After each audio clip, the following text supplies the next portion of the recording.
लोकसभा निवडणुकीच्या निकालानंतर सोने आणि चांदीच्या वायदे व्यवहारात तेजी दिसते आहे। सलग दुसऱ्या दिवशी दोन्ही मौल्यवान धातूंच्या किमती महागल्या। विशेषतः चांदीच्या दरात विक्रमी वाढ नोंदवली गेली। दुसरीकडे आंतरराष्ट्रीय बाजारात सोन्या चांदी वायदे दरात तेजीची शक्यता आणखी तीव्र झाली आहे। सोन्याच्या वायदे किमतीत सलग दुसऱ्या दिवशी वाढ नोंदवली गेली। मल्टी कमोडिटी एक्सचेंजवर सोन्याचा ऑगस्ट वायदा 300 रुपयांनी वाढून 72,900 रुपये प्रति 10 ग्रॅम झाला असून सकाळपासून सोन्याच्या वायदे किमतीत वाढीसह व्यवहार होत आहेत। सुरुवातीच्या सत्रात तेजीसह ओपनिंग केल्यावर ऑक्टोबर सोन्याचे फ्युचर्स भाव 73,166 रुपये प्रति 10 ग्रॅमवर पोहोचले आहेत। गेल्या महिन्यात सोन्याची वायदे किंमत 74,442 रुपये प्रति 10 ग्रॅमवर पोहोचली होती। दुसरीकडे सोन्यापाठोपाठ चांदीच्या वायदे दरातही विक्रमी वाढ नोंदवली गेली। MCX वर जुलै चांदीचे फ्युचर्स 1,140 रुपये वाढीसह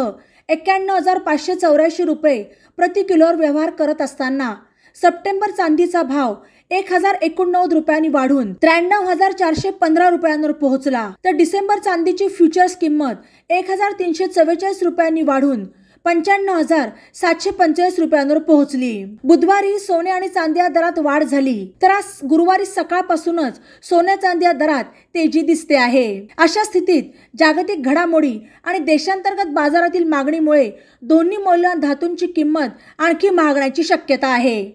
बातम्यांसाठी ई नवा मराठा यूट्यूब चॅनलला सबस्क्राईब करा आणि बेल आयकॉनवर प्रेस करा।